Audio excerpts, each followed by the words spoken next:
Yes. Hello there and welcome everyone. Good morning, good afternoon, good evening. Thank you to everyone who has joined. My name is Fraser Riley King and I'm with the Canadian Council for International Cooperation, and I'll be facilitating today's event. Before we get started, maybe just a little bit of an orientation to Zoom. Look in the questions and answers box. We'll be posting lots of information in there. I think we've already posted in the Q&A section links to the bios. That will be in the chat. In the chat, sorry. In the chat section, we posted links to the bios, links to the PowerPoint. We have the PowerPoint in Spanish, Portuguese, and French. On a les diapositives en français, en espagnol, and Portuguese. We also have the bios for people to download. Really exciting to be launching this report today. This has been 6 months of work that has come together in collaboration with Action for Sustainable Development, BOND, CCIC, CAFOD, the International Forum of National NGO Platforms, Together 2030, and WWF UK, along with CEPE, who worked with us on the research in Latin America, IISD, and we received financial support as well from Site Savers, from the UK, Sustainable Development Network, and from, I'm trying to think, one other organization. You can see all the logos linked with the report on there. I can't see them all. So we have an hour and 3/4. We're going to be starting with the video as well as PowerPoint. If people find the sound choppy, we may limit the video and see if that improves things. Maybe a few pointers before we start. As noted, if you have technical questions, if your sound isn't good, if you're having trouble logging in, use the chat box. We will have 2 periods of questions and answers because of the number of people we're anticipating for this webinar. If you could post all of those in the questions and answers box, we'll be monitoring that as well. We'll be posting throughout the webinar links to the various versions of the report, including in the different languages. So look in the chat box. This presentation is recorded and we'll be distributing it along with a summary of the presentation, of the questions and answers, etc. We'll be otherwise muting everyone and limiting video to the speakers. So thanks again for joining. This is the second in a series of reports that civil society has done assessing the voluntary national reviews from past years. This year we expanded the number of pillars we looked at. We've drawn in elements that we feel are important to highlight in terms of implementation of the Sustainable Development Goals and the 2030 Agenda. And the report starts to profile emerging good practice and best practice. The reason from CCIC's perspective that we were interested in doing this is because we wanted to know what is the best practice around the world and how can we use that best practice to leverage what we want our government to do. So without further ado, I'm going to hand over to Shannon Kindernay, who is the lead researcher for this report. She's an adjunct professor at Carleton University and also a consultant. And we were really delighted to get Shannon to do this work for us. So we're just gonna, where's the, that's this one? Yeah. So there, when you do download the report, here are links to the various pieces that you can get from today's report. But we'll also, as I noted, be posting those in the chat box. So sorry, before I hand over to Shannon, just a quick overview of the agenda. We've broken it into essentially 2 main parts, where we'll present the findings of the report. Shannon will give a brief overview, of the main findings. Then we're going to dig in a little bit more into elements from a civil society perspective that we felt were essential. So the concept of universality, how civil society is being engaged in the issue of enabling environments. And then, of course, the all-important leaving no one behind agenda. We're then going to break into some questions and answers. So you can post those at any time in the Q&A box, but there will be a period at the end where you can ask questions of any of those panelists. And then we want to hear from a range of different speakers on what their perspectives are on the findings of the report from the vantage point that they're coming from. So we have one official from the government, Adrian Morero Munoz, somebody from the European Commission, Karen Del Biondo, from the UN Economic and Social Commission for the Asia Pacific, Hitomi Rankin. And then we'll get a civil society perspective as well from Florence Sievuo from the SDGs Kenya Forum. We'll then have a second period of questions and answers, and then we'll close the meeting. So thanks again for joining. It's really exciting to be launching this. Watch for more details on social media about this. And without further ado, I'd like to hand over to Shannon to provide an overview of the report. Thank you very much, Fraser, and thanks for everyone for joining us today. As I'm sure you'll see from the report, this has been quite a large undertaking, so really thankful to the team that supported me from CIPE and ISD in terms of helping out with the Spanish and the French voluntary national reviews, as well as the steering committee headed by the organizations that supported this work for their very helpful and insightful comments and support along the way. I thought I would start with just a bit around the approach, what we did, and then I'm really going to cover the main findings. I won't go into policy recommendations. Some of our colleagues will hopefully have a chance to touch on that in a bit further detail. But I really invite you to, dig into the report. I can really only give a bird's eye view with the amount of time that we have today. And if there's an area that you're particularly interested in, explore. There's a lot of kind of details and interesting points that I won't be able to touch on. So I really encourage you there to have a look.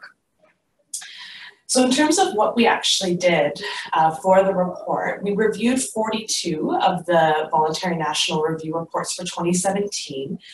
And what that ended up doing is making 45 countries, because we had the Kingdom of the Netherlands, including 4 countries in their report. So when we went to assess the information there, we upped our assessment to include the 45 countries that were that all had reported last year, with the exception of Belarus. The approach was essentially to look at 10 pillars of policy, institutions, stakeholder engagement, implementation, and so on. So we looked at how the SDGs and the 2030 Agenda more broadly has been incorporated into national frameworks and policies. We looked at leadership, governance, and institutional mechanisms. We assessed the extent to which countries reported on baseline or gap analysis. We also looked at how they dealt with the issue of leaving no one behind. We looked at raising awareness and country ownership. We looked at how stakeholders were engaged, largely in terms of identification of national priorities, as well as in terms of contributing to the voluntary national review process. We looked at implementation questions, so means of implementation issues, as well as how countries described their challenges, their best practices, and so on. We looked at partnerships. So there we were looking specifically at how, the reports would address the role of the private sector, civil society, and so on. And then finally, we looked at what reports had to say about measurement and monitoring the agenda. Finally, we looked at how the extent to which the reports adhered to the UN guidelines for reporting.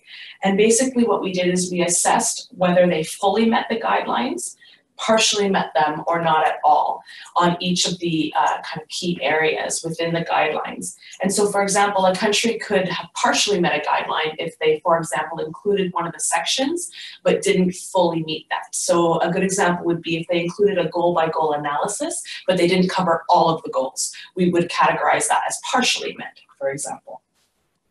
So that just gives you a bit of an idea of the kind of the overall approach, which is of course laid out in more detail in the report.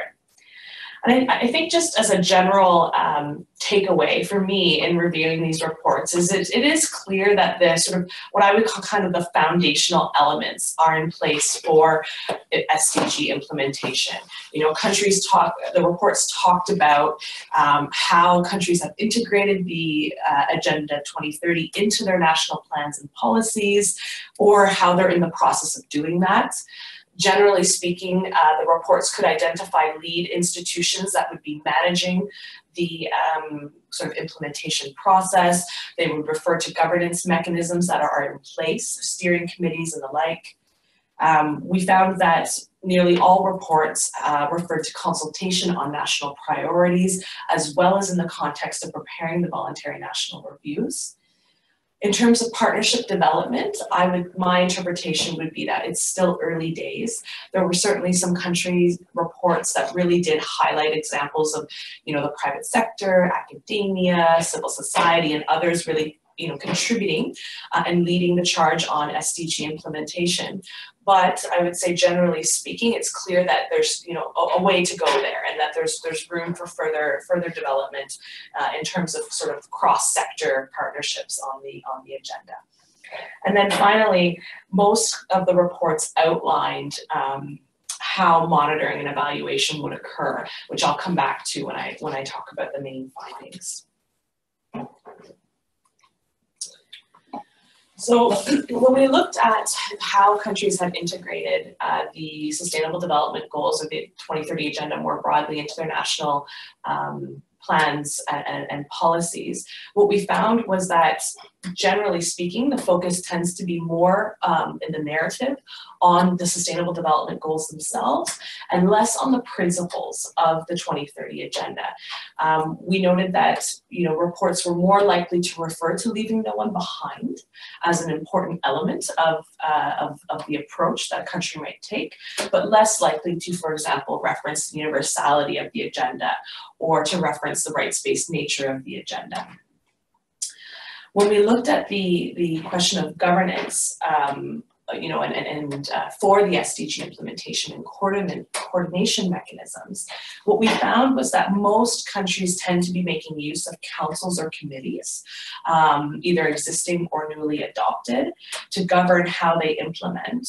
But what we found was that the inclusion of non-state actors within those governing bodies was patchy at best. That being said, country reports almost always referred to some kind of commitment to engage. So even if civil society or private sector was not sitting on a committee, there was usually a mandate for that committee to liaise with other stakeholders in society and so on. We looked at, as I said, gap analysis, or the extent to which countries had sort of assessed existing policies against the Sustainable Development Goals and the broader agenda. And what we found was that countries tended to take one of two approaches. So, for example, many would refer to assessing their policies against the new agenda, and then the policy changes related to that. Or they would refer to looking at data specifically. So they would be assessing data availability to measure the agenda, as well as in some cases referring to the establishment of baselines for monitoring progress. I would say about a handful of countries then actually looked at both of these things, or stated that they would look at both of these things. So they would look at policies as well as data availability in terms of their benchmarking and assessment for how they might implement the agenda going forward. Generally speaking, the reports covered all dimensions of sustainable development. So you had the economic, social, and environmental pillars covered across the reports, with a few exceptions of some countries that had either gone through economic crisis or were emerging from economic crisis, where you might see a bit more of a focus on economic and social dimensions. But generally saying, I would say the coverage across the reports was fairly good. But one of the areas that we noted where there seemed to be a bit more of a challenge is in the presentation of the linkages between dimensions of sustainable development in the discussions around the goals. So you would have in some reports still quite a siloed approach to how the presentation of education or poverty or life underwater, for example, how that would be presented in the report might still be quite focused on kind of a single dimension of sustainable development. We also looked at the extent to which the reports referred to policy coherence for sustainable development, and looked at the impact of sort of domestic and international policies on sustainable development outcomes globally and within countries. And broadly, I would say it does not feature strongly in reports. The reports that do refer to kind of the policy coherence agenda are largely the high-income countries. But what we did see was countries, developing countries, would be more likely to talk about policy coherence for SDG implementation within their country. And so talking about how they're ensuring coherence across government institutions and these kinds of things. We examined specifically leaving no one behind as one area that we wanted to look at how countries were addressing this issue, even though it wasn't technically part of the guidelines for 2017. And what we found was that while countries have identified the populations they see as being left behind, the availability of data on who is being left behind and by how much was not very much articulated in the reports. And I'm sure my colleagues will talk about this a bit further when they touch on the Leave No One Behind agenda. In terms of how countries see these sort of awareness raising and ownership elements of the agenda, what we definitely saw was that a number of efforts have been underway. There's a lot of examples in the report of kind of sort of innovative ideas and ways to raise awareness around the agenda, using social media, using road shows, different kinds of consultation mechanisms. So there's there's a box in the report that kind of outlines what we see as some of the interesting ways that governments might think about going forward on that. But within that context, it was also clear that awareness raising was articulated as something that's ongoing. So that's something that countries are going to continue to do as they implement the agenda. We also found that for a large extent, national priorities have been identified, generally speaking in consultation with non-state actors. But what we didn't see was necessarily a lot of countries having selected national targets to go with those priorities or national indicators. And in some cases, you had national targets with no national indicators or just national indicators with use of the global targets. So that's an area that it's clear that countries have kind of identified their priorities, but then translating that into what might be nationally owned targets and indicators does not appear to be fully adopted across countries yet. We also looked at the nature of the national priorities, and generally speaking, I think it would be fair to say that they cover the 3 dimensions of sustainable development. But the way that they're articulated, we had to take kind of a high-level view of that because some countries are very detailed in how they identified, targeting very, very specific issues. Others are much more broad strokes, maybe identifying particular goals. So in terms of the assessment of national priorities, we looked at whether they covered all the dimensions of sustainable development. But another important dimension that was often covered was governance issues as sort of its own kind of pillar or area of prioritization. We looked at the extent to which countries had also sort of localized the agenda, working with local governments and so on. And what we found was really, really wide variation. So you have some countries where the reports really show that the local governments are very involved, they've developed their own plans and strategies. One of the countries that comes to mind is the Netherlands, for example, where they have different awards and programs that have been done at the municipal level, really pushing this agenda. But then, of course, we had other countries where, just consulting with local governments was at that initial phases. So really, really wide variation there in that space. In terms of the consultation with stakeholders, as I mentioned, generally speaking, the reports showed that there had been consultation. I would say when we reviewed the civil society reports, generally speaking, they confirmed that consultations had occurred, but there was, of course, always some exceptions where, the civil society reporting showed that perhaps consultations weren't done as well as they could have been, there wasn't enough lead time, those sorts of issues. We found, and this was perhaps one of the key kind of concerns or findings that came out of the report, was that there was very limited reporting on challenges and best practices in implementation. And if we consider the role of the high-level political forum, we consider that this is a space for kind of, sharing of best practice, for countries to articulate their challenges, to garner support, to address those challenges, and so on. The limited reporting on that in terms of the implementation challenges, I think is something that definitely needs to be addressed going forward. Really to kind of offer an opportunity to ensure that that space, the high-level political forum, offers for learning, offers for addressing kind of shared challenges, to really ensure that that's kind of embodied by this process. In terms of means of implementation, we also noted that the reports tended to focus on what I would call kind of historic sort of development issues in means of implementation. So you had capacity development being a significant, very much cited in most reports as an issue, trade issues, so free and fair trading system, countries noting the need for ODA providers to meet their commitments. These types of issues were so prominent in the reports. We also looked at, as I noted earlier, about partnership.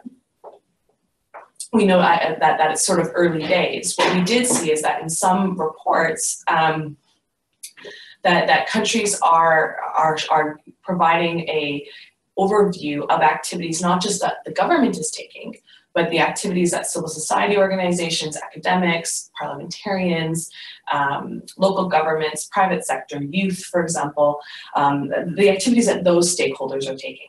So even though I would say that, we're a little ways away yet from what I call sort of the whole of society approach, where consistently kind of we've got these multi-stakeholder approaches across countries, there were some really good examples of countries that, you can see they're moving forward in that direction, and their report shows that.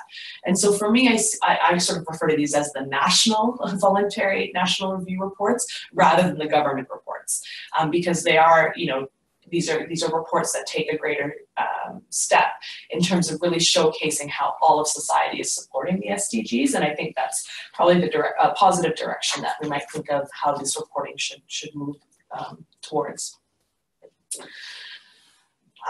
In terms of data availability, despite the inclusion of a statistical annex in the guidelines, generally speaking, we were not able to see how we're not able to assess the availability of data overall.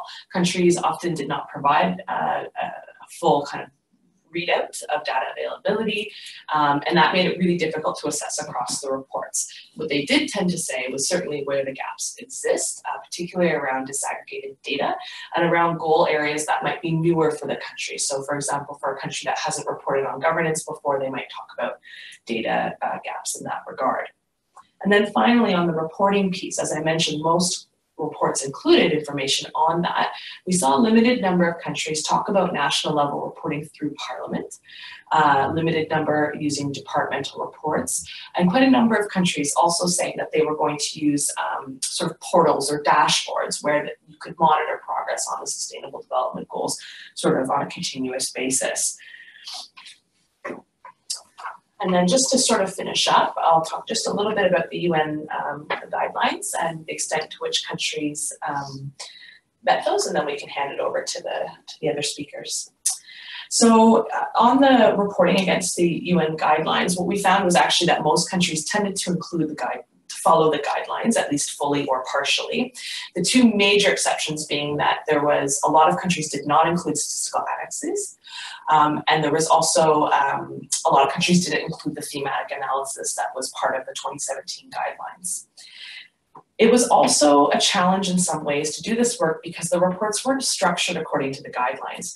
And so we would assess that a report had met the guidelines, even if it hadn't structured according to the guidelines, recognizing that the information's there, it's just maybe in a different section or it's under a different heading or whatever the case may be. But that makes it difficult for us to then go through the reports and to kind of compare and to really kind of do an assessment more broadly in that sense. As I mentioned earlier, there was the limited discussion around challenges and best practices, lessons learned. Another piece of information that was requested in the guidelines was for countries to also talk about what they would like to learn from other countries, for example, and identify their areas where they would like to have support going forward. Very few countries did this, despite that being included in the guidelines. And then just finally some challenges that sort of became apparent as you read through the reports.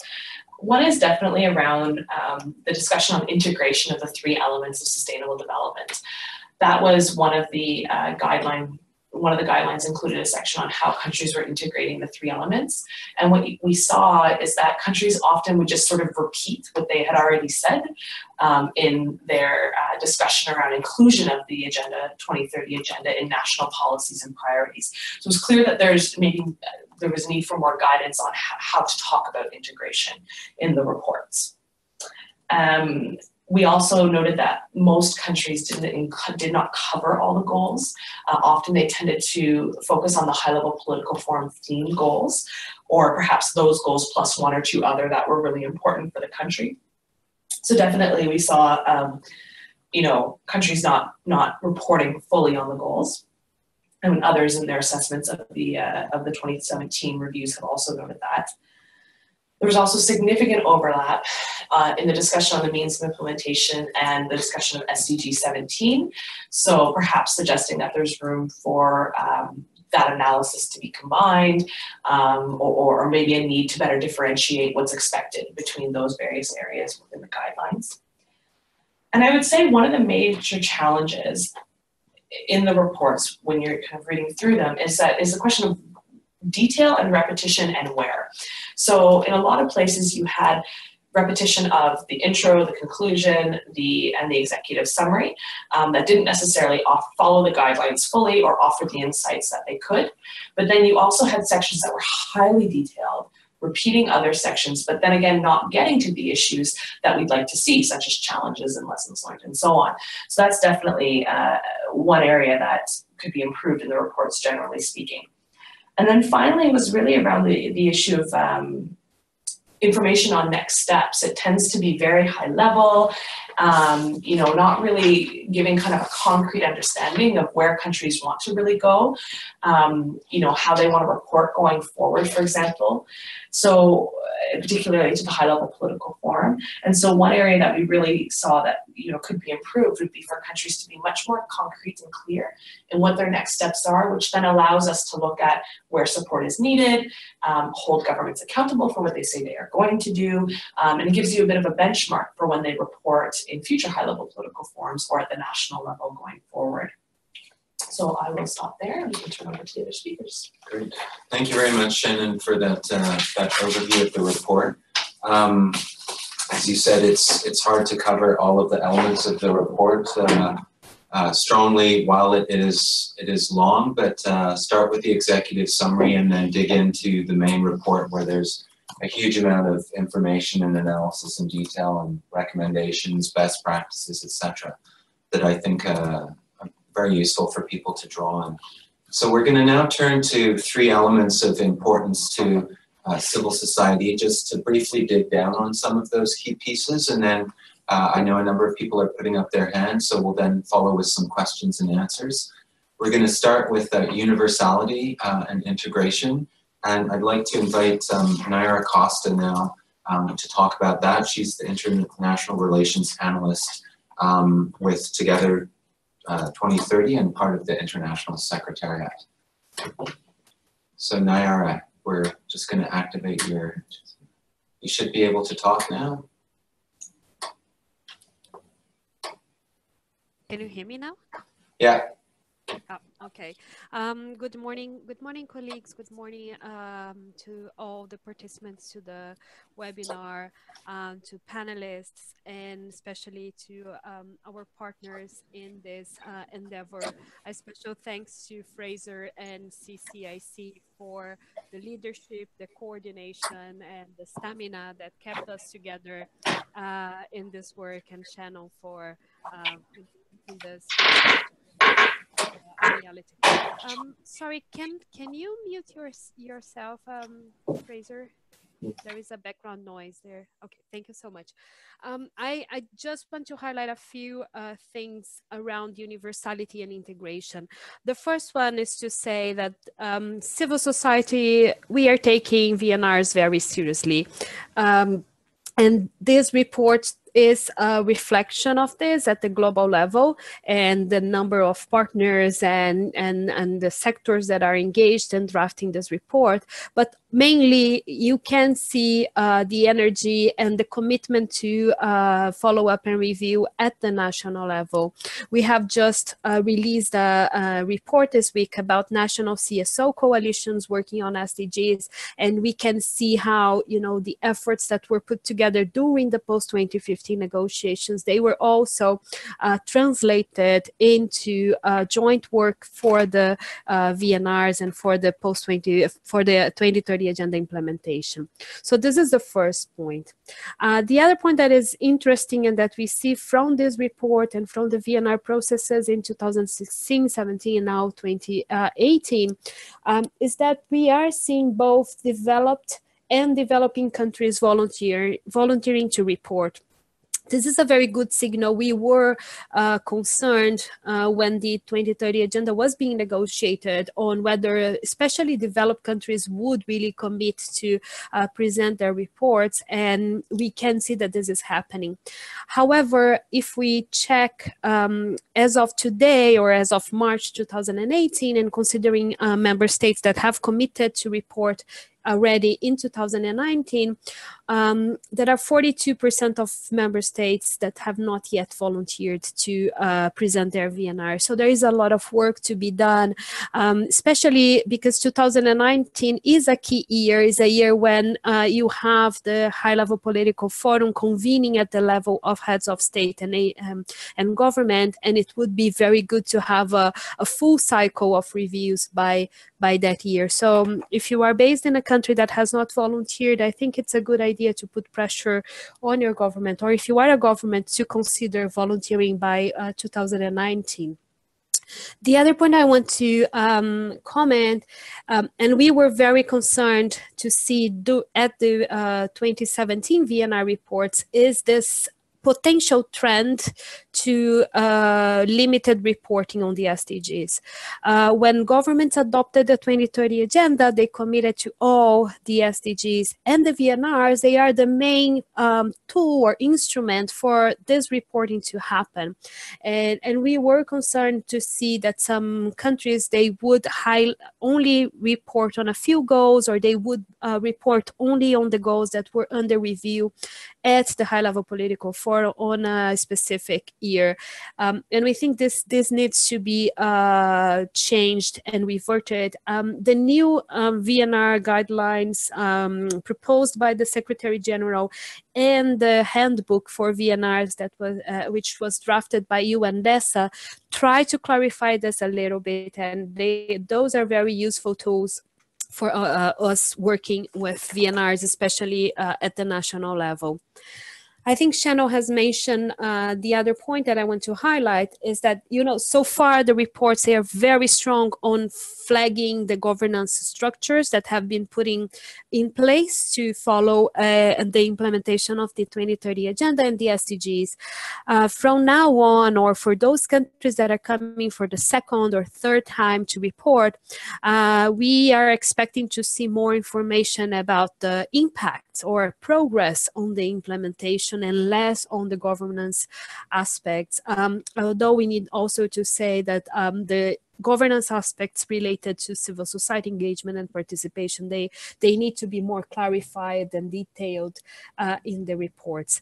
I have only a final point, and Shannon has also mentioned this. It's about, you know, getting the information about how the interlinkages and the integration of the 2030 agenda is being captured at the national level or being translated into reality at the national level. And I think for governments reporting, there might be a challenge even on the how to do so, how to report on this. And perhaps this is another thing that we need to discuss more and work with governments when they are preparing their VNRs. And my final point is another point that Shannon has highlighted, how the VNR reports, they could be more about the gaps and the challenges that governments are facing. And for those gaps and challenges to be the key elements of discussions at the high-level political forum in New York. And then you can have this space, this global space, to become more a space to promote international cooperation and exchange and moving towards action. And I think this is something that can be done at the level of, you know, preparing the presentations for the VNRs, or if the VNRs are more explicit on what is lacking or what is missing. Thank you so much, Fraser and colleagues. Great, thank you so much, Nayara, for that overview. That was a really great compliment to Shannon's presentation. I'm now going to hand over to another colleague, Deirdre de Burka, who's been involved in this project. She's the advocacy coordinator with the International Forum of National NGO Platforms, and she'll be talking about civil society engagement and the enabling environment. So over to you, Deirdre. Thanks very much, Fraser, and good afternoon, everybody. As you mentioned, this has been a really valuable piece of collaborative work between the major global CSO networks, but also other networks. And I think the findings have been really interesting for all of us. But IFP does a lot of work on promoting an enabling environment for civil society globally, and also on enabling the capacity development of civil society. So we were particularly interested in honing in on the findings to do with civil society engagement and enabling environment. And so the key findings of this piece of research in relation to the 2017 VNRs are, firstly, that the inclusion of non-state actors, including civil society, in governance is patchy. A minority of countries had formally included civil society and other non-state actors, and that includes the private sector, in governance arrangements.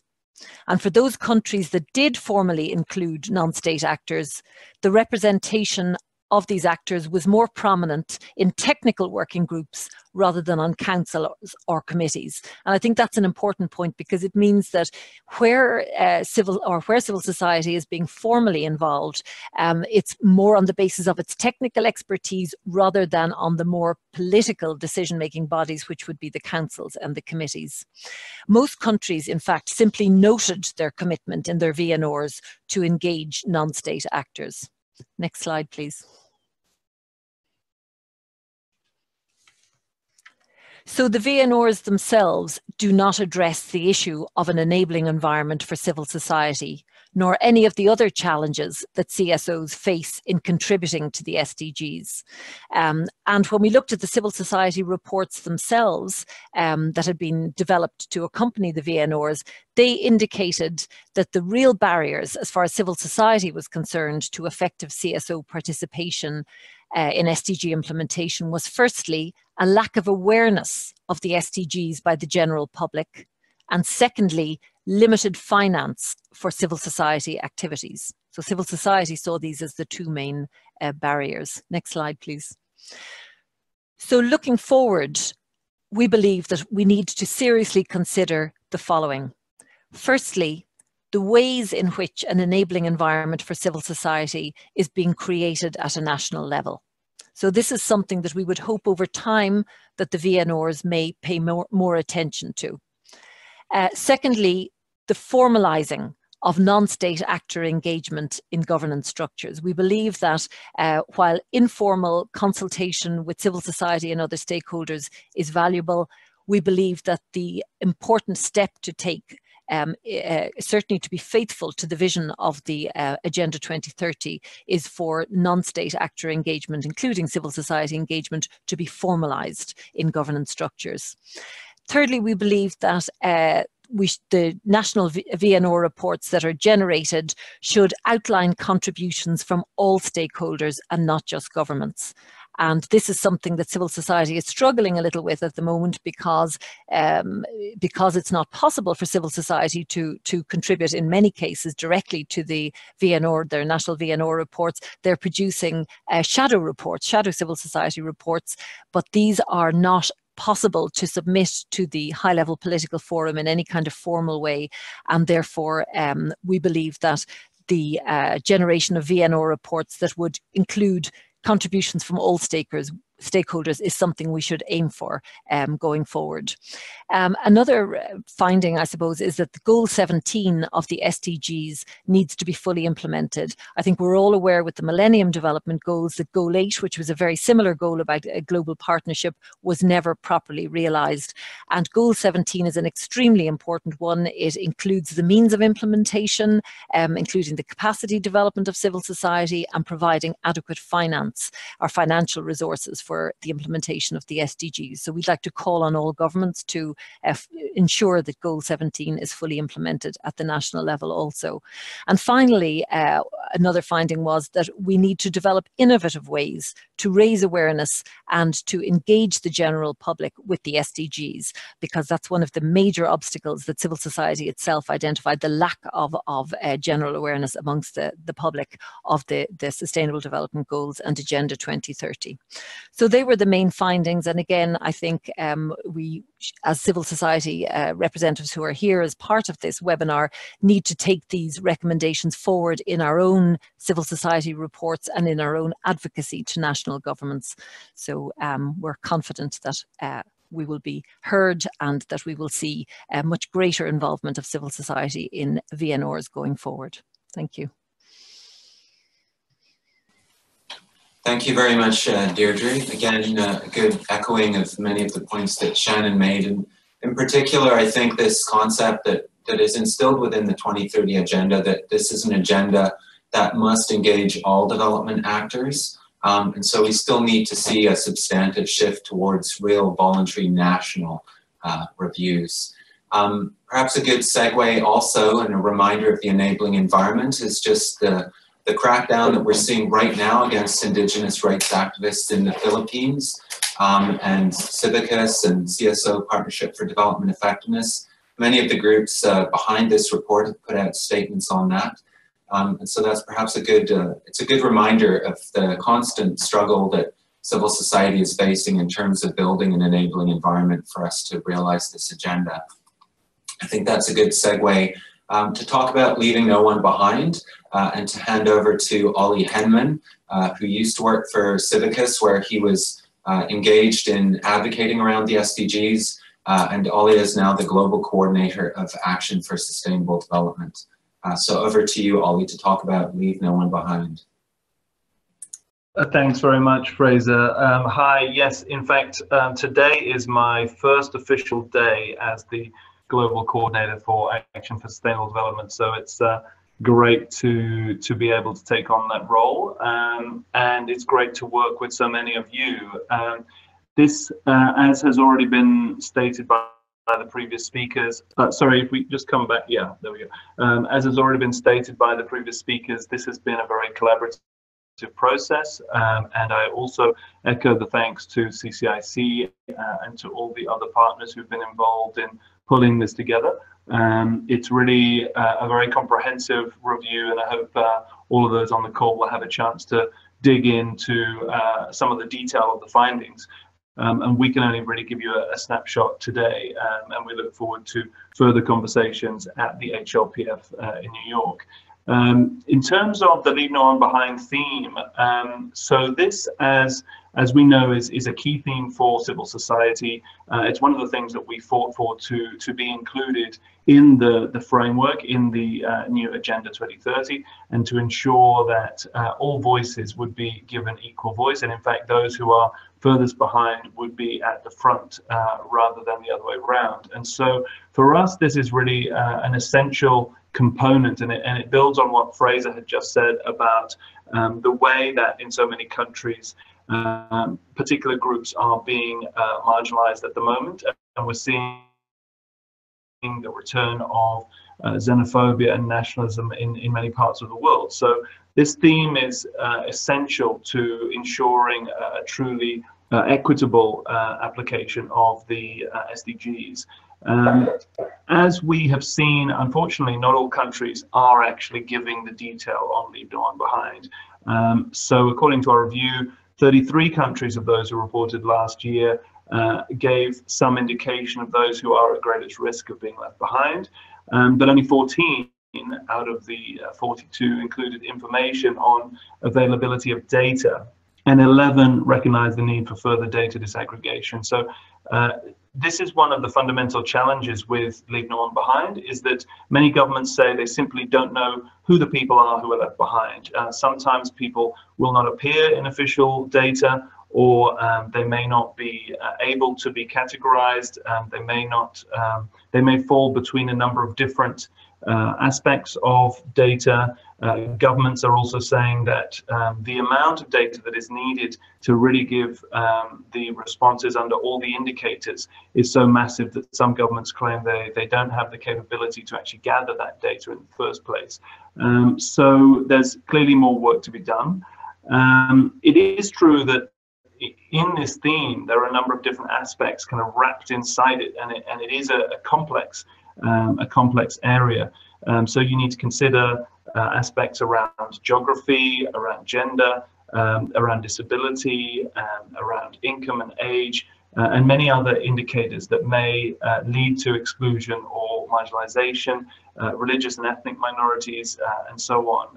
The list continues. And I think when we consider it, coming back to the point of how do you measure this, there are intersecting challenges. So the intersectionality that has been highlighted by a number of networks, when you think about people who might be in a particular geography, but then their experience may be further compacted and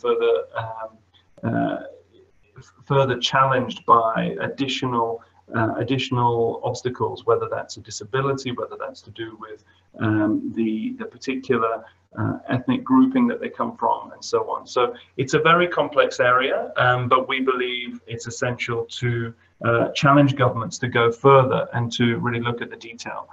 So if we could have the next slide, please.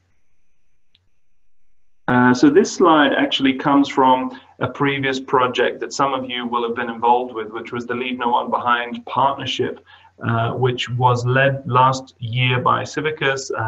I was one of those who helped to drive that forward, together with 30 different national coalitions. And many of those national coalitions were able to run dialogues around Leave No One Behind, so that we could ask the questions ourselves: who are those who are left behind, and how can they be supported? What is it that different groups will need in order to have their voices heard? So this gives you the responses to the survey that was conducted with over 4,000 responses. Clearly, we see that the question of age, whether children or older persons, both of those are seen as particular indicators. Gender, disability, but also ethnicity, language barriers, LGBTIQ as well, which, as we know, is a particular challenge in some cases where it cannot be officially measured, and the religious groups, and then particular aspects around non-communicable diseases. So it is a very broad picture, but what can we do going forward? So the final slide, please. A few suggestions on what we could do. In order to really understand this, while we recognize that government data is limited, we would like to see some clarity. So whether that requires some kind of a matrix reporting, so encouraging governments not just to give the official employment statistics, for example, but to link those employment statistics with other aspects of government sources of data, whether that's to do with household surveys, whether that's to do with particular surveys that can be run in different geographies. So making sure that we actually get more into the detail of who the different communities are. It's clear that there will be some who don't appear in official statistics. So what else can be done? One of the things that we've proposed in this report and has been looked at, by Civicus, by Action for Sustainable Development, by many others, is how citizens' own data might help to fill those gaps. So citizen-generated data. So if governments are not able to identify and categorize or support different communities, how can we give people the tools they need themselves to analyze and make a record of what their challenges are?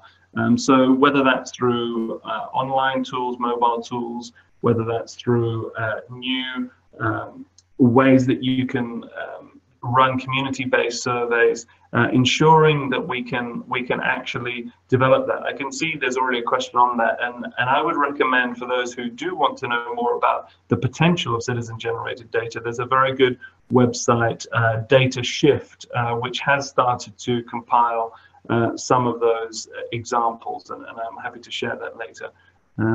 Thank you very much.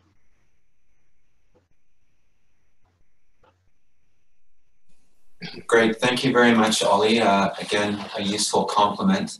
I think we've heard from 4 of you now. I see 11 questions. So we're just gonna turn to those before we go to, maybe if we can go to the top. Or is that the top? Okay. Okay, so a question I think perhaps for Shannon. So maybe we'll take 3 of these at a time. So the first one is just about the thematic analysis and how do you cover each year, as people know, the high-level political forum has a thematic focus. It usually drills down on 5 or 6 SDGs. So how do you address, I think that's what the person is asking, how do you address this theme that the HLPF is covering while also addressing all of the SDGs? There's a question around the G20. Let's see.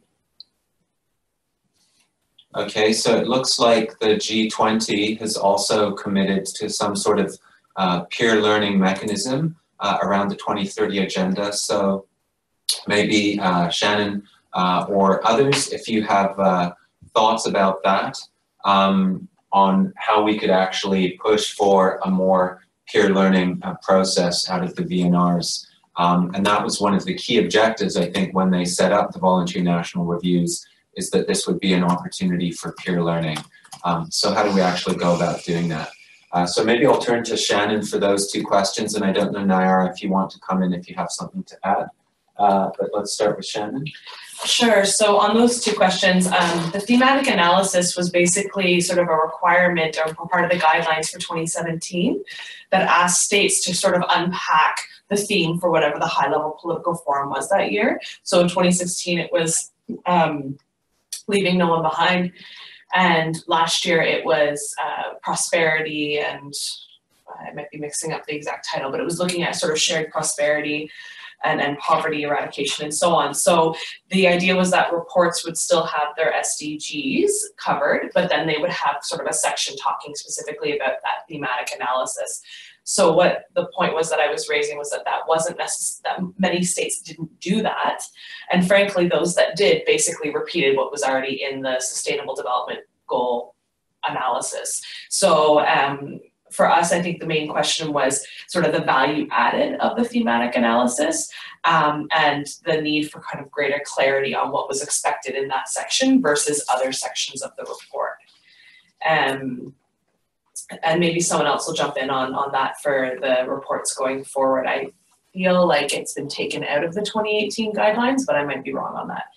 And then on the peer learning point, it was interesting that this point's being raised because one of the things we looked at in the methodology was whether countries referred to their participation in regional groupings or in special country groupings on the Sustainable Development Goals. So we were looking, for example, if small island states would refer to work that they're doing as a group around peer learning, or we were looking at countries in different regions to see if they referred to activities of peer learning, say for Latin America or for Europe or whatever the case may be. And there was very little mention of that at all. So a number of the countries we looked at, of course, were G20 members last year that reported.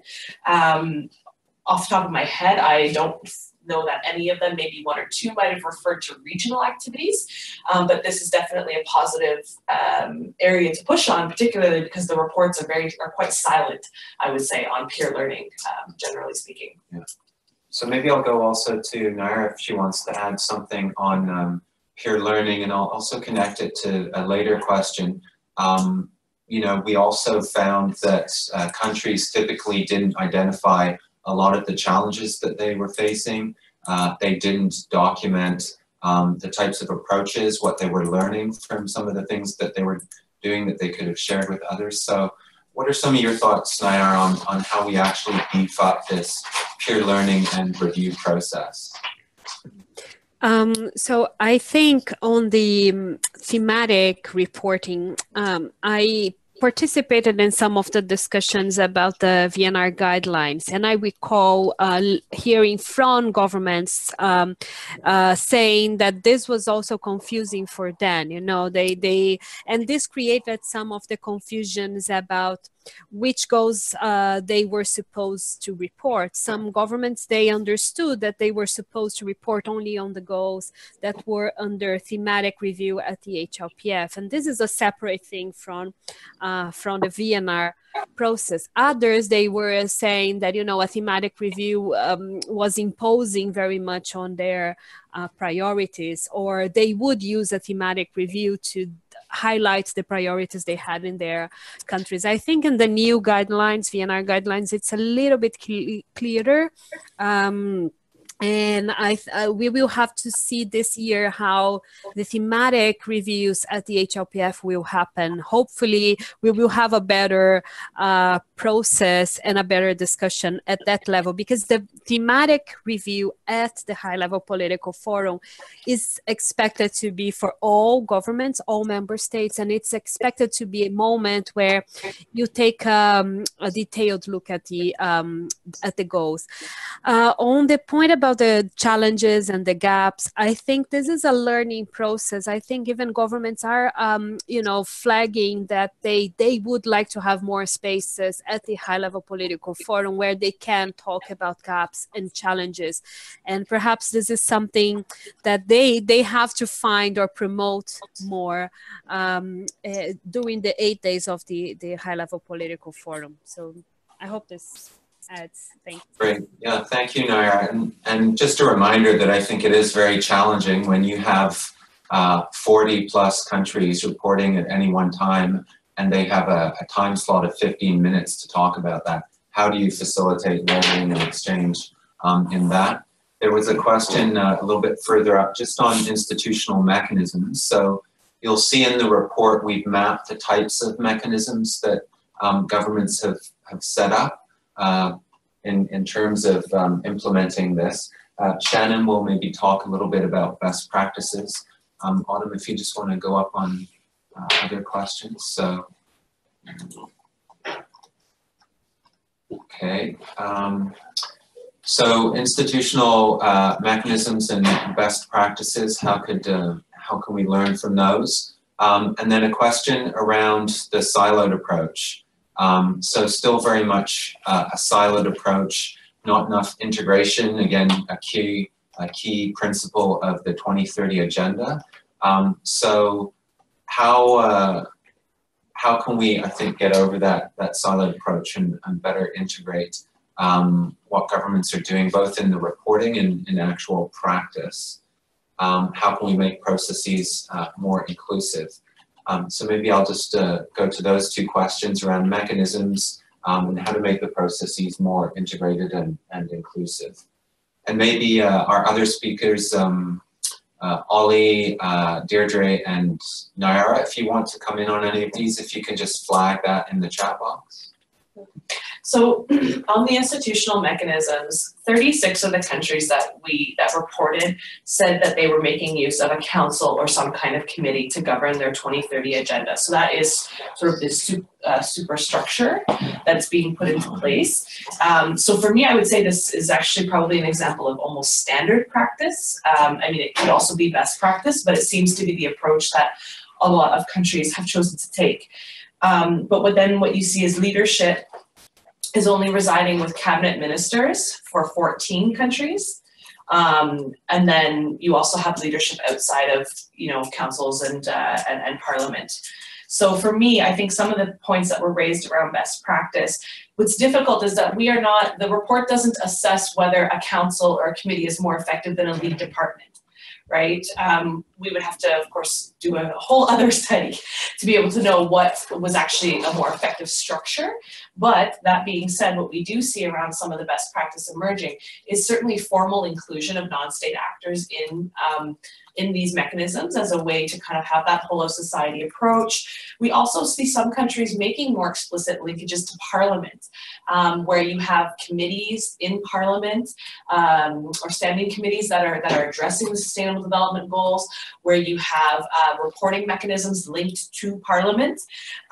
So I think those are two examples, and maybe a third would be the inclusion of high-level political leadership at sort of, the cabinet minister or prime minister presidential levels as perhaps what we could say is maybe best practice. But I think it's difficult for us at this stage to assess which governance structure itself is more effective or not in terms of implementation. I don't think we have that information yet. And then on the integration point, some countries did do a better job of articulating how they were going to ensure integration between the goals, talking about how new laws would be assessed or how policies, the requirements for assessing policies going forward, having to touch on all three dimensions, having to do specific types of analyses and sort of checks to make sure that they were taking kind of a holistic approach to implementation. So I would say that maybe the linkages are not as clear in the reports as they could be. There are definitely some examples highlighted in the report where countries did do a better job of kind of talking about the processes they're establishing to ensure integration. Okay, there's three questions here which I'll pose and to each, Nyara, Ollie, and Deirdre, and if you want to come in on what's been asked before, you can. So maybe for Nyara, a question around how do we, you noted that there's 40% of countries have still not agreed to report to the HLPF. So how do we make sure that we get more countries involved, and how do we make sure that we push the Leave No One Behind agenda? Perhaps for Ollie, the second question, and to me this is about perhaps a challenge of integrating the way that the UN system is working. So this person points out the big divide between rural and urban. UN Habitat obviously is very engaged on that agenda. So how can we ensure that we make the connections between rural and urban in ensuring we leave no one behind?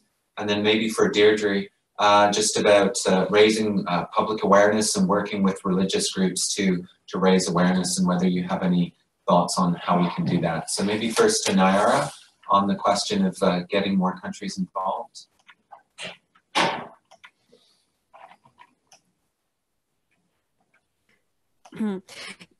So I think every country is different. Every country has a response for why they decided to report on a VNR, and I think those based at the national level, they will need to find the entry points for this. I think there is a need for advocacy and lobbying. I think there is a need to ask, to reach out to the mission here and try to clarify. I'm here and based in New York, the mission to the UN in New York, or to the government in your country, and try to understand why, and to push and ask them to volunteer and to set an open process and inclusive from the outset. We have been doing this work with national CSO coalitions, and we are finding that when the different sectors engage and constituencies they engage, they have a more strategic and strong approach with the government to ask for them to volunteer to a VNR. If anyone is interested, I can share the link to the report, and you can also see those that are the coalitions that are already engaging. And also there is something about the peer learning and the peer pressure. You can always go to your government and show that all your neighbors are already volunteering, and this sometimes has a good element with governments. Thank you.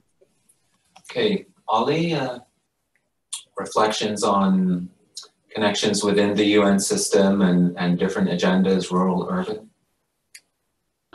Yes, thanks very much, Fraser. And I can see, yeah, there are a number of questions here in the box around leaving no one behind. Clearly, I like the phrase suggested there that we talk about leave no place behind, and geography is one of those dynamics that is essential to understand.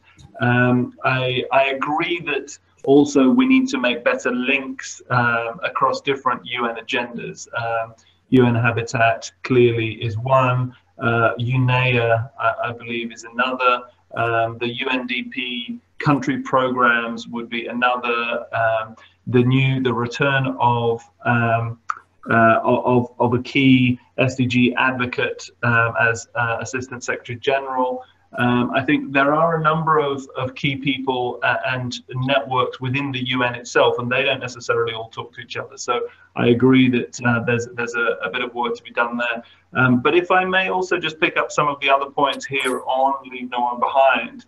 I notice, for example, advocates who are being arrested and Goal 16 as big questions. And clearly this is something where it is increasingly difficult in many countries, where those communities that we are aiming to empower and support are at the same time being persecuted and squeezed out by their own governments. And so there will be big questions to be answered in some cases. How do those voices get heard if their own governments will not include them? And I think there is a suggestion here that we should be pushing for the civil society reports to be recognized by the UN alongside government reports. And I welcome that suggestion and will certainly advocate for that at the HLPF. Great, and Deirdre, maybe some thoughts around religious groups, public engagement, civil society? Yeah, I mean, I see a question here in the chat box also about closing spaces in many countries. Should we look at activating young people who are passionate about social change relating to SDGs? And I suppose in general, you know, one of the most exciting features of the Agenda 2030 is its promotion of a multi-stakeholder approach as a key means of implementation. And civil society is explicitly mentioned in the agenda, which means that civil society is, you know, promoted as an active means of implementation. But, you know, for civil society to be effective, I suppose, first of all, we need the resources, but we also need the general public. And the kind of awareness raising that I mentioned earlier, that civil society has identified as a key need for much greater public awareness raising. So in that we would be reaching out, and I think civil society has a role to play in the awareness raising, along with other stakeholders. I think the private sector and academia, many stakeholders have an ability to reach out to their particular constituencies, to raise awareness and to mobilize people behind this new, potentially transformative and very progressive agenda. But we do need the resources to be able to do that. And I think certainly religious groups would be one group that could be reached out to. Young people, again, very strong levels of activism amongst young people. And I think Agenda 2030 is the kind of progressive global agenda that could really inspire young people. So absolutely agree with that. And I think we have to continue pushing our governments. It is a little, disappointing that there wasn't, front loading of the kind of funding, the kind of resourcing that would enable this kind of general public awareness raising when it comes to implementing the SDGs. And just to finish, I know within the European Union, there has been a significant amount of funding provided for awareness raising around the SDGs. I know SDG Watch Europe secured some of that funding, and they're engaged now in a very interesting, what's called a DEAR project. It's development, education and awareness raising around many different aspects of the SDGs. So definitely this is something we should all be pushing for from both the UN institutions and our governments, is proper awareness raising targeted at different sections of the public so that we can have a whole of society approach to implementing the SDGs. Great, thank you very much, Deirdre. There's tons of questions still left to answer, but I'm mindful of time, and in particular, the patience of many of our discussants. We want to hear, obviously, from them.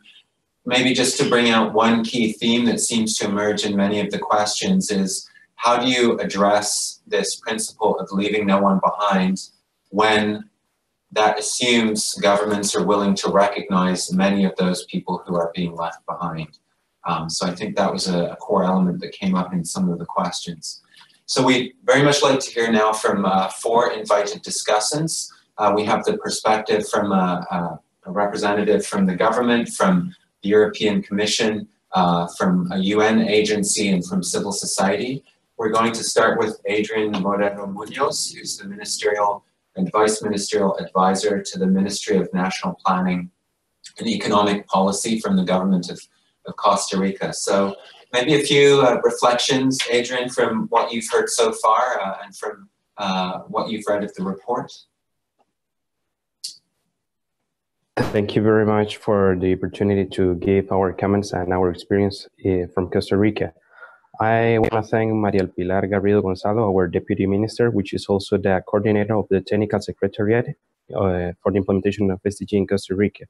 I think that we have tried to incorporate all of those principles of the 2030 Agenda to all the process of implementation of SDGs. We had in 2016 a pact that got together faith-based organization, religious organization, local governments, unions, academia, private sector, the electoral core, and also the 3 branches of government that then turned into a governance body that could make us and allow us to have state and non-state stakeholders and made them part of decision-making and the commitment with the 2030 Agenda. With that governance and with that incorporation of the principles of 2030 Agenda, we did our voluntary national report. And we tried to incorporate that multidimensional approach in the process. We have sources that are data and the institutional information, so forth. We had also interviewed with senior officials. Those senior officials gave us the perspective of the implementation of SDGs in their institution. But especially we did some consultations with non-state actors, especially some vulnerable or excluded populations like LGBTIQ population and others that can really look for the information that we gave in that report. That really allowed us to have a more national view and trying to incorporate their participation and their view. That makes a voluntary national report, we think, to strengthen, because we have the national, a broader view of the implementation. And that process really allowed us to incorporate that sort of data and also those stakeholders that were involved into our process. And with the means of implementation, we also have the findings according with our, we have a fiscal deficit that is around 5.7% of the GDP. And we have a very rigid budget and an earmarked budget allocation. So that really are findings that suggest us that means of implementation, we have those challenges. And we are fostering public-private partnerships as well as transfer technology in order to facilitate the implementation of SDGs. That was part of the findings of our voluntary national report, and that really is point us that we must foster that national involvement of all the stakeholders that are committed with our agenda in order to implement SDGs. And we have also put our platform, our voluntary national report is already on the website ods.cr, which is our national platform, that made it more accountable and give us better access and also the awareness of people. But according with our voluntary national report, we think that the best way to incorporate those principles of the 2030 agenda is really to make all those different stakeholders part of the governance related with decision and their commitment with the agenda, and also to incorporate their view. That will really be useful for the whole process of our voluntary national reports. That will be like the main recommendation that we can do. And it's a way to incorporate those different populations and leaving no one behind, and also to accomplish those principles along the process. I think that will be my general commentaries. I don't know if you have any questions further. Great, thank you very much, Adrian. We'll probably save questions for the end, but just to note that Costa Rica was the first country to sign a national pact for the advancement of the SDGs. So it developed a very inclusive process in terms of moving this agenda forward.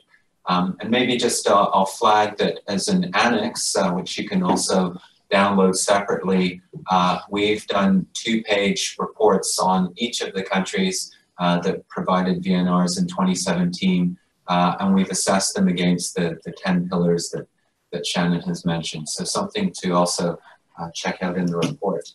I'd like to now turn to Karen Del Biondo, who's a policy officer with the European Commission, to just hear your perspectives, Karen, on where Europe is at on this agenda and maybe some reflections on the findings of the report.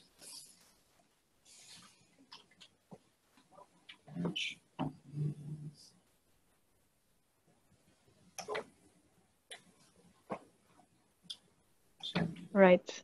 There we go. It's unmuted now, right? Okay. So many thanks for presenting this report on the Voluntary National Review report submitted to the 2017 HLPF. I think it's really encouraging to see that civil society organizations take an active role in the follow-up and review process of the SDGs. Now, just to underline that I work for a team within the Directorate General of International Cooperation and Development. So our team is dedicated to implementing the SDGs within EU development policy. So I will be talking about that specifically. And this team has been working towards translating the 2030 agenda into a common framework for development policy for the EU institutions and its member states, which is the European Consensus on Development, and which was adopted last year in June by all the institutions. Now, this document, which can be found on our website, it's structured around the 5 Ps of the 2030 agenda. So people, planet, prosperity, peace, and partnership. And it puts forward a balanced and integrated approach to the economic, social, and environmental dimensions of sustainable development. Also reinstating that poverty eradication is the primary objective of EU development policies. Now, also important to mention that we stand ready to support comprehensive and inclusive planning in developing countries to implement the 2030 Agenda through comprehensive national sustainable development strategies, which are based on open dialogues with stakeholders, which is also something that is stated in the European Consensus. In your report, the importance of civil society engagement and enabling environment for civil society is highlighted. Within our work at DG DEFCO, we support civil society both in their role as actors of governance in their own right, but also as implementing actors of the 2030 Agenda. And we're also active in supporting an enabling environment for civil society organizations in our partner countries. Within our own work, we have frequent dialogue with stakeholders through the Policy Forum on Development. And actually next week, there will be the global one here in Brussels. We welcome also, I mean, there's been a lot said about leaving no one behind and the importance of reporting on that in the voluntary national reviews. This is a key principle also in our development cooperation, which we have implemented through various approaches, projects and tools. Just to mention a few, we have the Gender Action Plan, a Child Rights Toolkit together with UNICEF, the Bridging the Gap project on persons with disabilities, and the rights-based approach to development. And it also relates to our increasing efforts to address the challenge of inequality through development cooperation, and also as well as trainings for our staff and staff in headquarters and delegations. We also agree on the importance to take into account the interlinkages between the SDGs. Through the European Consensus, the EU and the Member States have committed to paying particular attention to such interlinkages when planning and implementing development cooperation, and to support integrated actions that can create co-benefits and meet multiple objectives in a coherent way. And this then relates to the issue of policy coherence for development, which has also been mentioned as an important issue that should feature in the VNRs. The European Consensus also recognizes the importance of policy coherence for development as a crucial element for the achievement of SDGs in partner countries. And it stresses the importance to break down silos and states that impacts of EU policies on developing countries need to be well monitored. Now, given the importance of reporting for the follow-up and review process on the SDGs, we, as DEFCO, have decided to prepare a joint synthesis report on the implementation of the European Consensus to the high-level political forum on sustainable development in 2019. So this is a commitment also in the European Consensus, and it will be done together with the member states. So the report will build on other relevant EU reporting, but it will also gather information from the bilateral development policies of the member states. In addition to this, and that's the last thing I will say, there is also important work going on by the Secretary General of the European Commission on the overarching implementation of the SDGs by the Commission, so in its internal and external policies. And it was announced by President Juncker that in the second half of this year, the European Commission will adopt a reflection paper entitled Towards a Sustainable Europe by 2030 on the follow-up to the UN Sustainable Development Goals and on the Paris Agreement as part of the broader debate on the future of Europe. Now, regarding the involvement of stakeholders, the Commission has also set up a multi-stakeholder platform with 30 members representing NGOs, companies, civil society, and academia, which is chaired by the Vice President of the Commission, Frans Timmermans. So these are just a few examples of how we are putting the 2030 Agenda in practice, particularly within the EU's development cooperation. And yeah, I'm delighted to hear also about examples from the other speakers. Thank you.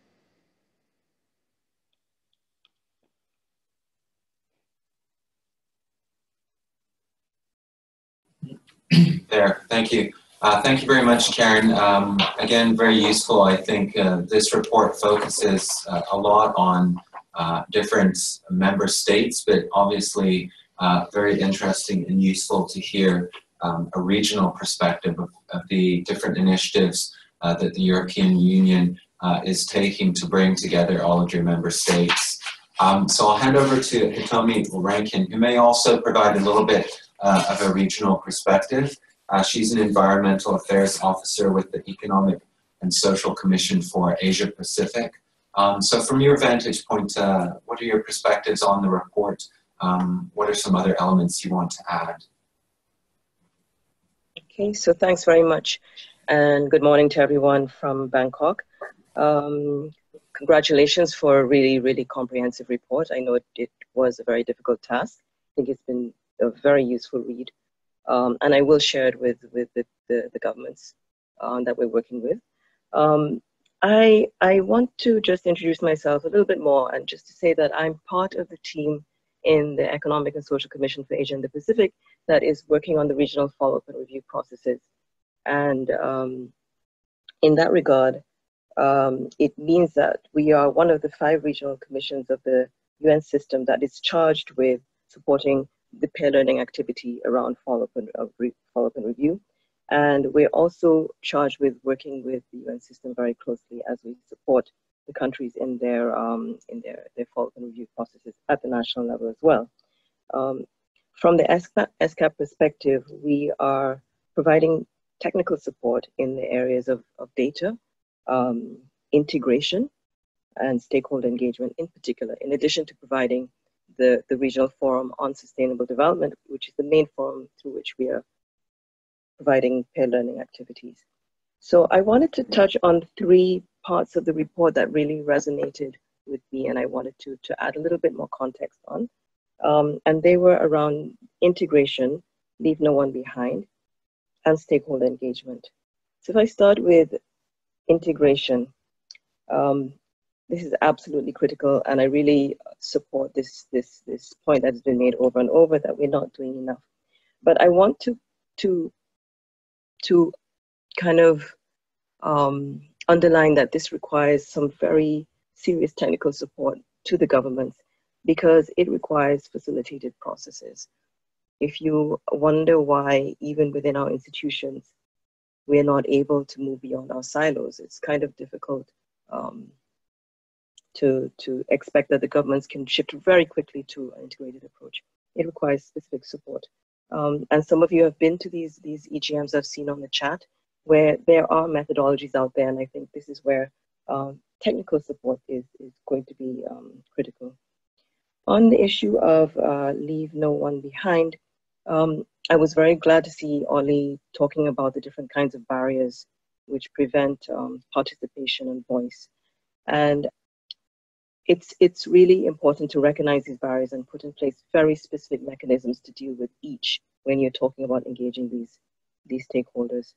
Now, Sierra Leone did something very interesting, and I thought it was very intriguing. I wished I could have been there. They had a dialogue around what does it mean to be left behind. Yeah. So in this way, they were able to have that conversation and really on that basis understand, okay, who are the people that we're looking for. In the Asia Pacific Regional Civil Society Engagement Mechanism, with which we work with very closely at the regional level, they've identified 17 constituencies, and they've contextualized this to the issues that are faced by Asian Pacific countries. So for example, you'll see constituencies dedicated to issues dealing with the urban poor or with the elderly. So defining these constituencies is very important, and I think the work that Ollie has done is really important, but it has to be contextualized and it has to be made very specific. When we talk about stakeholder engagement, I think we have to come back to first principles again to look at the context in which different countries are operating. We have tremendous issues of trust or mistrust or lack of trust or deficits in trust, which are going to define the way in which civil society is going to need to position itself in terms of engagement. And this is just one of the enabling factors that you need to have if you're going to have proper engagement. It's really important to map your stakeholders and undertake a very comprehensive stakeholder mapping exercise. It's important to have a stakeholder engagement plan because it seems like it's an easy task. You put up a website and then you immediately engaging stakeholders, but it's not as simple as that. I think we need to look also when we're implementing the VNRs at what's the long and the short game, because if you look at the context of the governments, they've been challenged to produce a report in a very, very short space of time. And very often the mechanisms that they put in place are also short-term because there is simply not enough time. But it's important to think about the mechanisms and platforms lasting well beyond the VNR process and supporting long-term implementation. So these are the comments that I want to make around these three areas. One last point on stakeholder engagement. It's really important to talk about stakeholder engagement and meaningful engagement with the same language. So I noticed in the report there were four characteristics of quality engagement which are identified, and this is one of the areas of work that we want to support countries on from our perspective. We've had an expert group meeting in August last year where we brought stakeholders together to define what are the indicators of meaningful engagement. So we're hoping to release this work at the Asia Pacific Forum on Sustainable Development in a preliminary way and to help countries understand what the indicators mean and to use them. And we see some good degree of interest so far. So that's it on the three areas. In terms of the other kind of points that are addressed in the report, tangentially, I wanted to add some complementary points. In speaking with the governments, I've found that very often there's not a clear idea of the purpose of the VNR report. So very often they are producing reports that are outward looking. And you might have a situation where the Ministry of Foreign Affairs says, you know what, we need to produce this report. Let's do it. Then the Ministry of Environment or the Ministry responsible for sustainable development takes the lead, but it's not really sure how does it fit into the whole planning and policy cycle. And it's the positioning of the report in the policy cycle and the kind of report that the governments are trying to produce are going to impact many things. So it's going to impact the kinds of stakeholders you engage, processes by which you engage them, the kinds of data that you capture. So if you're looking at an introspective or diagnostic report, you're going to have different kinds of analyses. If you're looking at an aspirational report, then you're also going to have different kinds of analyses and you're going to engage in a different way. Are you looking, for example, at a baseline setting report? You know, these things need to be very clear at the beginning. And what we see also is that governments are often using the report as to show an external audience. However, the internal audience is less interesting somehow. And I think this is a perspective that needs to be shifted somehow.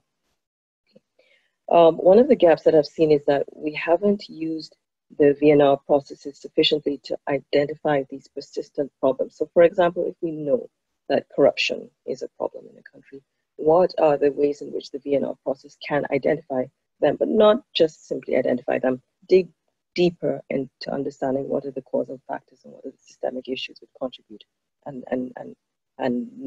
result in the persistence of these problems. So it would be good to challenge countries to really dig into these issues so that we can have real progress and real transformation. The feedback loop is also very important. Closing the loop to the policy cycle is extremely important because the VNR report is not the end of the process and the follow-up is going to be very important. In other work, for example, in the state of the environment reporting, we see that in places where there is a legislated requirement that the government should respond and act on following up on the state of environment report, then you see progress in environmental status. But where there is no such legislative report, these state of environment reports historically have been almost, having very little impact. Now, with respect to the United Nations role, I was really glad to see that there. It's very important that you challenge us as the UN system to come together in a much more coherent way ourselves to support the countries. In many of the developing countries, the UN Development Program is going to be the first place that the countries turn to. And what we found is, as a regional commission, that it's been very good to have conversations with and develop partnerships with the UNDPs at the national level to support the VNR processes where we've started to support them. Then just a couple more points. Thanks very much for your patience. Just to talk about localizing the report to reflect the cultural values of the country. This is related to the point of having an external audience and focusing on an external audience rather than trying to harness a whole of society approach through localizing the reports and making sure that they resonate with cultural values. I think this is really important. And just coming back then to the point of civil society, I think it's important for civil society to play a stronger role in leaving no one behind, because you're almost wanting to shift from finding space for yourselves to creating space for all your constituencies as well, and finding ways to do that. So that requires a little bit of a shift in maybe roles and attitudes. So I think that I would say one more thing about civil society, and then I would stop there. I would say that it's very important for civil society at the national level to self-organize when seeking this space, because governments are going to find it much easier to work with a civil society body which is very self-organized. And this is one of the guiding principles of the HLPF as well, and we use it also within our work. I think organizing and the government's going to hear voices much more readily. So I'll stop there. Thanks very much. Thank you very much.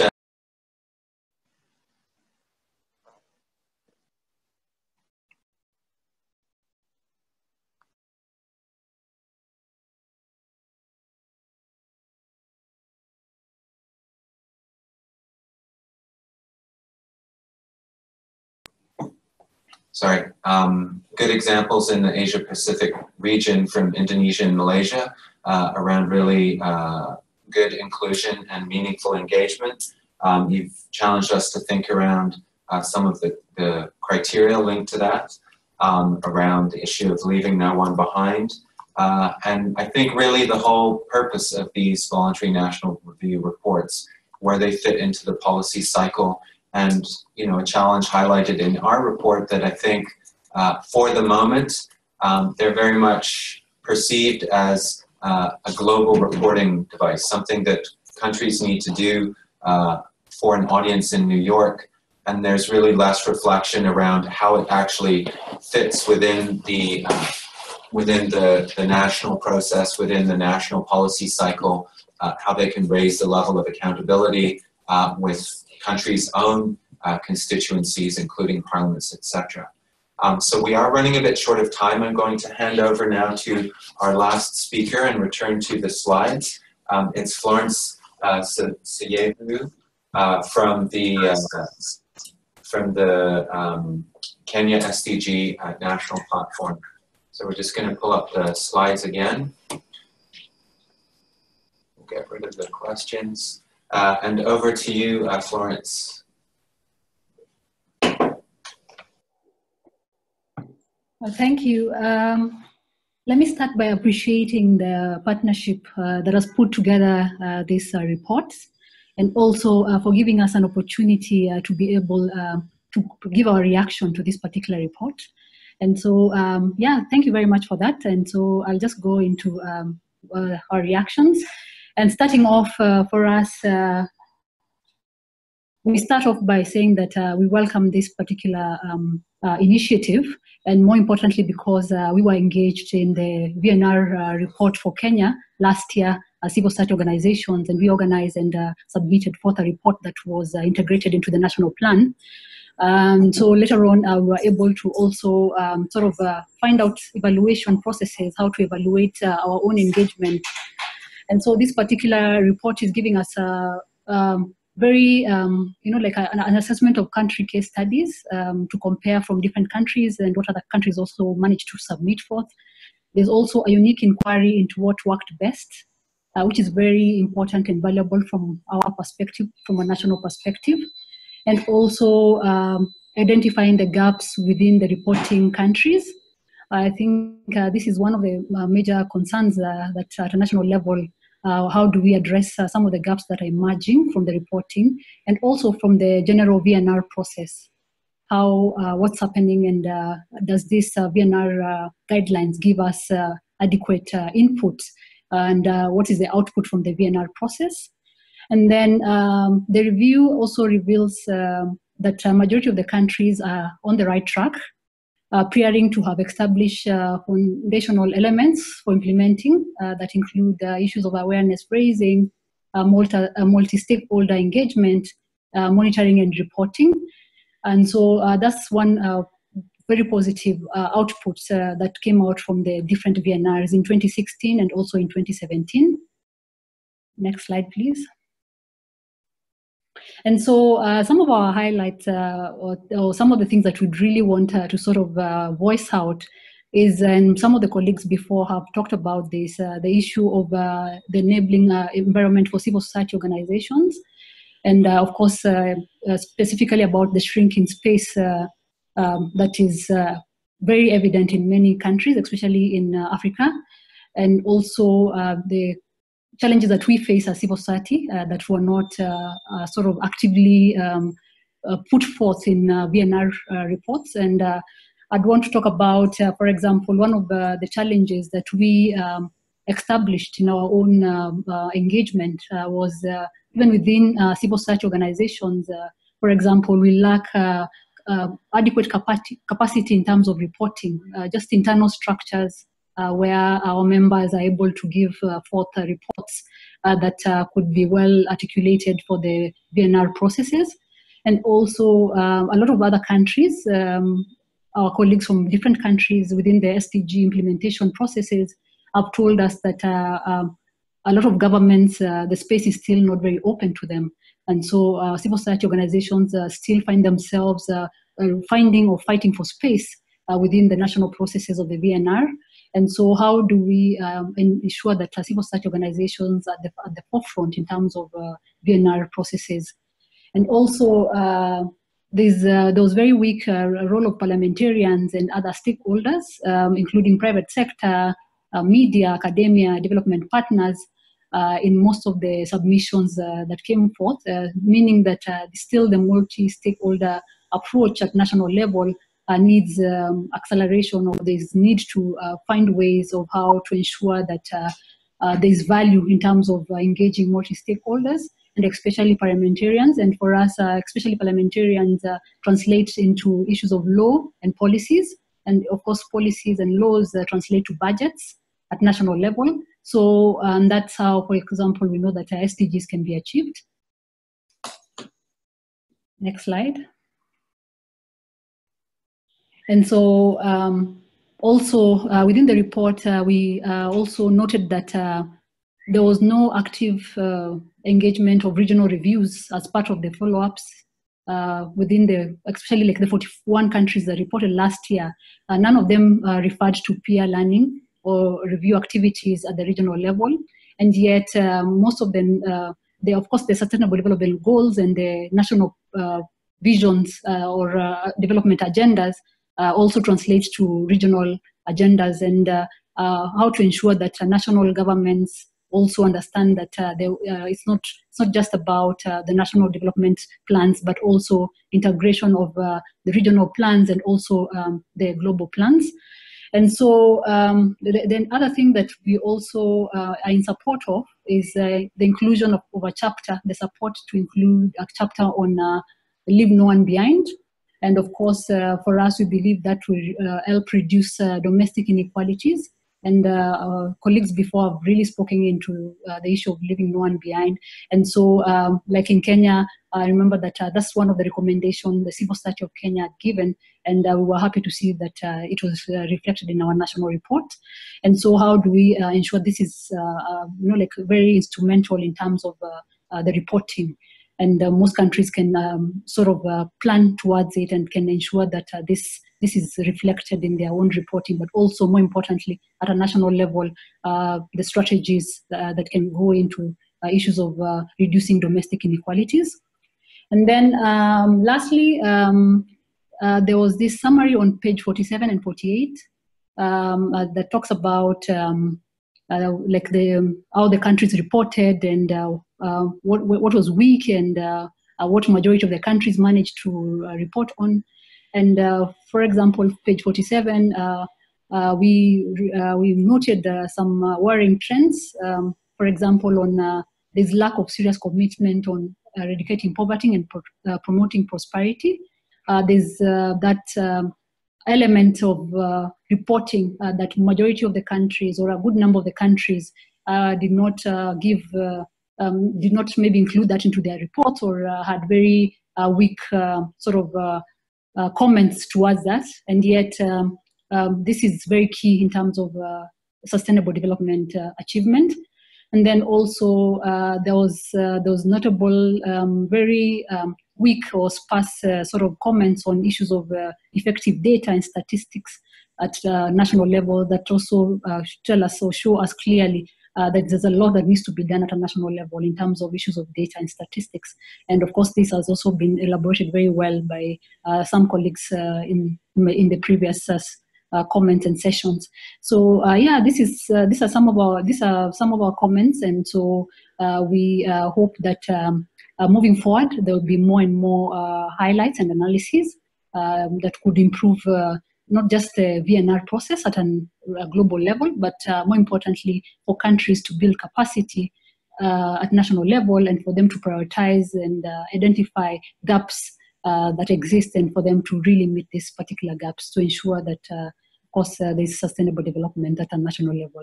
Thank you. Great, thank you very much for those reflections. Unfortunately, we find ourselves a little bit over time, so I'm afraid I'm going to have to cut short on the questions and answers. We have recorded this, and I'll take note of all the questions and answers posed, as well as many of your comments in the chat box, and we'll provide those to the speakers, and maybe the speakers will be willing to share their emails if people want to follow up. So we'll be sending a full package to all of you who participated, as well as to the over 800 people who registered for this. I really want to thank Adrian, Karen, Hitomi, and Florence as our guest speakers. Really invaluable insight on the report. I'm sorry we don't have more time to pose some questions to you. We will be continuing this conversation at the high-level political forum that will run from the 9th of July until the 18th. A great theme this year, empowering people and ensuring inclusiveness and equality or equity. This is an issue that's really come up a lot in the last part of this, a key issue that obviously we need to tackle. They'll be focusing on Goal 7, water and sanitation, 6, water and sanitation, 7 on energy, 11 on cities, 12 on consumption and production, and 15 on terrestrial ecosystems, along with Goal 17 on partnership.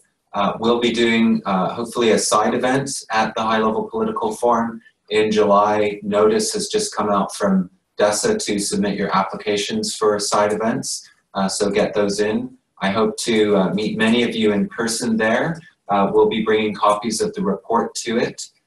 Please check the chat box again for links to the full report, the annexes, the executive summaries in the various languages. And I really want to thank all of you who have joined us for this call, both the speakers, all of the partners in the report, and you can expect in the coming weeks to get more information about this report. We strongly encourage you, if possible, to read the full report and to share with partners.